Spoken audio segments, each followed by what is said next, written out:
मैं एक दिन अपने घर में अकेला था। हमारा पूरा परिवार रिश्तेदारी में बुआ की लड़की की आ रही शादी के लिए कपड़े वगैरह खरीदने बाजार गया हुआ था। आप तो जानते ही हो, गर्मियों में गलियों में सन्नाटा छा जाता है। सब लोग अपने घरों में पंखे ऐसी चलाकर सोए होते हैं।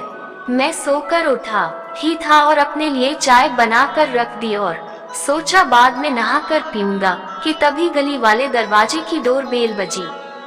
मैं मन में गालियां निकालता दरवाजा खोलने आ रहा था कि साला आराम से नहाने भी नहीं देते। गेट खोल कर देखा तो सामने करीब 20 साल की लड़की जिसके गले में बैग टांगा हुआ था और बोली, हेलो सर जी, मैं फला प्राइवेट कंपनी से आई हूँ और घरेलू जरूरत का सामान कंपनी के रेट में बेचने आई हूँ। क्या आप देखना पसंद करेंगे? मैंने उससे बोला, देखिए इस वक्त घर पे कोई औरत नहीं है और मुझे सामान नहीं देखना है, फिर कभी आना। वो तो क्या हुआ सर जी, आप ही घर के ही मेंबर ही हो, ले लो ना, सामान थोड़ा सा रह गया है। इतनी गर्मी में किधर घूमती फिरोगी? मैंने उसे अंदर बुला लिया और दरवाजा बंद करके उसके साथ अपने कमरे में आ गया। उसने बैग पे पंखे के नीचे बैठकर अपना बैग उतारा और आंखें बंद करके हवा को महसूस करने लगी। वो पूरी तरह से पसीने से भीगी हुई थी। मैं रसोई से उसके लिए गिलास में पानी ले आया। उसने पानी पीकर थैंक्स बोला और अपने कपड़े ठीक करके हवा लेने लगी। मैं उसे बैग पे ही बैठा दूर से निहार रहा था। गर्मी से उसका बुरा हाल हो रहा था। वो जितना पसीना अपने रुमाल से पोंछती, उससे दुगना उसके चेहरे पे आ रहा था। मैंने उसे बाथरूम की तरफ इशारा करके बोला, जाओ मैडम, वहाँ टूटी पे मुंह धो लो, आराम मिलेगा। उसे मेरी बात जच गई और वो मुंह धोकर वापस अपनी जगह पे आकर बैठ गई। मैंने उससे पूछा, हाँ जी अब बताइए क्या बात है? उसने अपनी बात दोहराई, सर जी मैं फला कंपनी से आई हूँ, मेरा नाम जाह्नवी है और मैं घर में जरूरी काम की चीजें बेचती हूँ। उसने रसोई में उपयोग होने वाला सामान जैसे कुर्छी, प्याज काटने वाली मशीन, छोटी सी नॉन स्टिक की कढ़ाई, चाकू आदि बहुत सारी चीजें मेरे सामने निकाल कर रख दी और बोली, देख लो सर, यही सामान बचा है, बाकी तो सब बिक गया है। वैसे बाजार में जाओगे आपको यही सामान बहुत ज्यादा दाम में मिलेगा, पर हमसे खरीदोगे तो आपके काफी डिस्काउंट मिलेगा। जैसे ये चाकू है बाजार में 100 रुपए का है, हम आपको 60 रुपए में दे देंगे, आपको 40 रुपए का फायदा हो गया न घर बैठे बिठाए। वो चाबी भरे खिलौने की तरह बोलती ही जा रही थी। मैं उसके हिलते पतले से होंठों की तरफ देखता जा रहा था। करीब 10 मिनट भाषण देने के बाद बोली, हाँ जी अब बोलिए क्या दूं आपको? मैंने मन में ही बोला, एक पप्पी, और मेरे चेहरे पे हल्की सी स्माइल आ गई।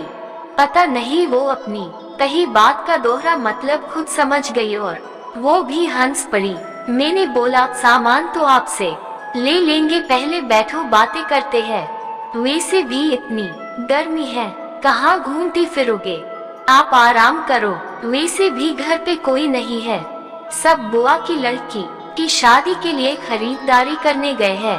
वो तो शादी में बर्तन भी तो चाहिए होते हैं न, ले लो आप, मैं ले लेंगे, आप सब तो करो। आप रुको, मैं चाय लेकर आता हूँ। अपने लिए रखी चाय मैं और दूध डालकर उसको 2 कपों में लेकर आ गया।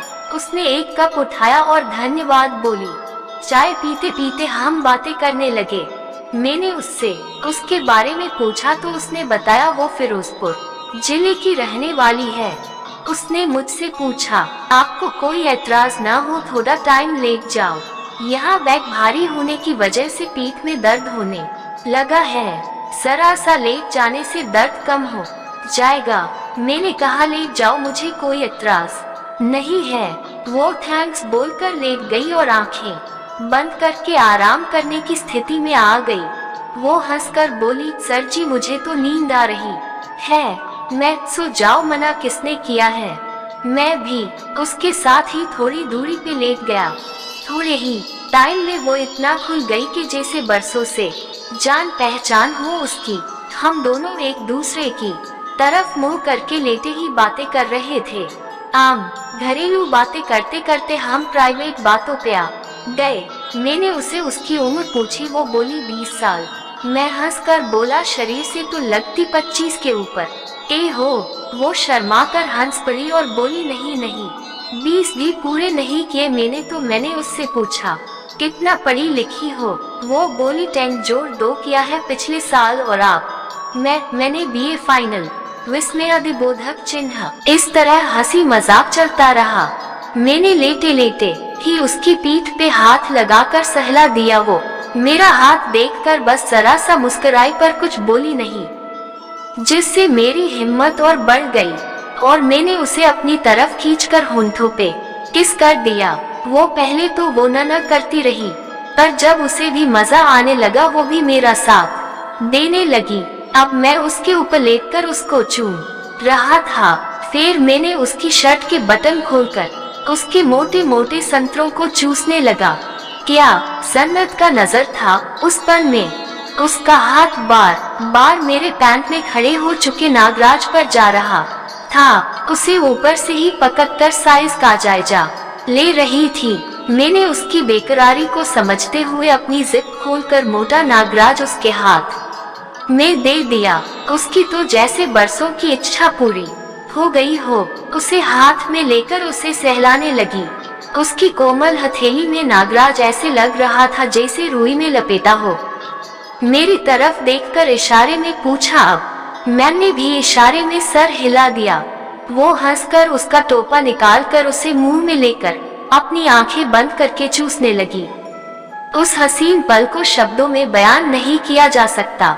बीच बीच में वो टोपे पे गोल गोल जीभ घुमाती। मैंने इशारे से हटाया कि हट जाओ, मेरा रस गिरने वाला है, पर वो तो अपनी धुन में मस्त थी। मैं उसके मुंह में ही रस गिर गया। वो तो जैसे जन्मों जन्मों की प्यासी थी। सारा रस कुछ ही मिनटों में निगल गई और नागराज को दोबारा साफ कर दिया। एक बार रस निकलने की वजह से नाराज ढीला पड़ गया था, पर उसने तो जैसे कसम ही खा रखी थी, ले उसे चैन से सोने भी नहीं देगी। उसने दोबारा उसको चूमना चाटना शुरू कर दिया। मैं खुद हैरान था, इतनी जल्दी दोबारा कैसे तैयार हो गया। मुझे तो लगा था अब 5 से 7 मिनट से पहले तैयार नहीं होगा, पर उसके हाथों में जैसे जादू था। अगले 2 से 3 मिनटों में ही सिपाही जंग लड़ने के लिए तैयार हो गया। शायद वो भी मेरे दिल की बात जान गई थी और हंसकर बोली, हैरान होने की जरूरत नहीं है जनाब, लवली नाम है मेरा, मतलब जान मुर्दों में जान डालने वाला जल। ये तो जिंदा है फिर भी। और हंसकर फिर उसको चूसने लगी। मुझे लगा इस बार भी मैं इसे मुंह में ही न झड़ जाऊं, तो मैंने उसे छोड़ देने को कहा। भी बोली, नहीं जनाब, जब तक मेरा दिल नहीं भरेगा ये मेरे मुंह में ही रहेगा। मैं पर यार, माँ बापू किसी भी वक्त आ सकते हैं। इससे पहले काम खत्म कर ले, बाद में जो दिल करे करते रहना। वो बोली, ठीक है, आप मेरी चिड़िया चाटो, मैं आपका नागराज चूसूंगी। मैंने कहा, नहीं, मुझे आपकी चिड़िया में नागराज घुसाना है। वो बोली, अभी नहीं, अभी मेरा फोरप्ले पूरा नहीं हुआ है। उसने अपनी पेंट उतार दी और मैंने भी अपनी पेंट उतार दी। अब हम 69 की पोजीशन में आ गए। वो मेरे ऊपर और मैं उसके नीचे था। वो तो बस नागराज चूसने में मस्त थी। जब मैंने उसकी चिड़िया को देखा, उस पे हल्के काले बाल थे, मानो 2 महीने पहले काटे हो और दोबारा उगाए हो। उसकी चिड़िया में से बदबू आ रही थी। मैंने उसे रोककर चिड़िया धोकर आने को बोला। वो बाथरूम में गई और अच्छी तरह से मसल कर चिड़िया को साफ करके वापस आ गई और अपने काम पे लग गई। मैंने जब उसकी चिड़िया में जीभ घुसाई तो चिड़िया रस का अजीब सा नमकीन स्वाद मेरी जीभ में लग गया। मैं मन मारकर उसको चूसता रहा। वो अपने तरबूज हिला हिला कर मेरे मुंह पे अपनी चिड़िया रगड़ती रही। ज्यादा टाइम वो भी रुक न सकी और मेरे मुंह पे ही सारा रस निकाल दिया। मैं जल्दी से उठा और बाथरूम में मुंह धोकर कुल्ला करके वापस आ गया। जब वो झड़ गई तो बोली, अब आप आ जाओ, मेरा काम तो हो गया, आपका भी कर दूं। मुझे उसने लेटने का इशारा किया। मैं लेट गया और मेरे खड़े नागराज को अपने थूक से तर करके उस पे चिड़िया को सेट करके बैठ गई। उसकी तंग चिड़िया में सिर्फ नागराज का गुलाबी टोपा ही घुस सका, जिससे उसको शायद थोड़ा दर्द महसूस हुआ। फिर तरबूज ऊपर उठाकर एक और झटका मारा तो आंधी से ज्यादा नागराज उसकी चिड़िया में घुस गया और वो 2 मिनट उसी हालत में बैठी रही। जब उसका दर्द थोड़ा कम हुआ तो उसने अपने कूल्हे हिलाने शुरू किए। उसके थूक और चिड़िया के रस से सना नागराज आसानी से अंदर बाहर हो रहा था। वो आंखें बंद करके जोर जोर से झटके मार रही थी। नागराज चिड़िया के मुंह तक वापस आकर उसकी बच्चेदानी दे टकरा रहा था। मैं उसके हिलते मम्मों को बदल बदल कर मुंह में लेकर चूस रहा था। करीब 10 मिनट की इस जंग में उसने पानी छोड़ दिया और मेरी छाती पे सर रख कर लेट गई। उसकी चिड़िया की गर्मी से अगले 5 मिनटों में मैं भी उसकी चिड़िया में सारा रस चढ़ गया। पंखा चलने के बावजूद भी हम पसीने से नहा गए। हमने उठकर खुद को साफ किया और बाथरूम में जाकर शावर के नीचे इकट्ठे नहाए, पर समय की नजाकत को देखते हुए सिर्फ उसके संतरे और होंठ चूसकर मन बहलाना पड़ा। उसने नहाते वक्त भी नागराज चूसकर उसका पानी पिया। बाद में हम कपड़े पहनकर बाहर आकर बेड पे बैठ गए। उसने मेरा मोबाइल नंबर मांगा तो मैंने दे दिया। उसने अपना भी नंबर दिया। बाद में मैंने उससे उसके सारे बचे हुए बर्तन खरीद लिए और उसको उसके बनते पैसे दे दिए। हमने एक इकट्ठी सेल्फी ली और हम दोनों ने एक एक कॉपी उसकी अपने पास रख ली। बाद में मेरे घर वालों की कॉल आ गई के घर पर ही रहना और कानपुर वाले रिश्तेदार आ रहे हैं। बाइक लेकर बस स्टैंड आ जाओ, वो वहाँ खड़े हैं।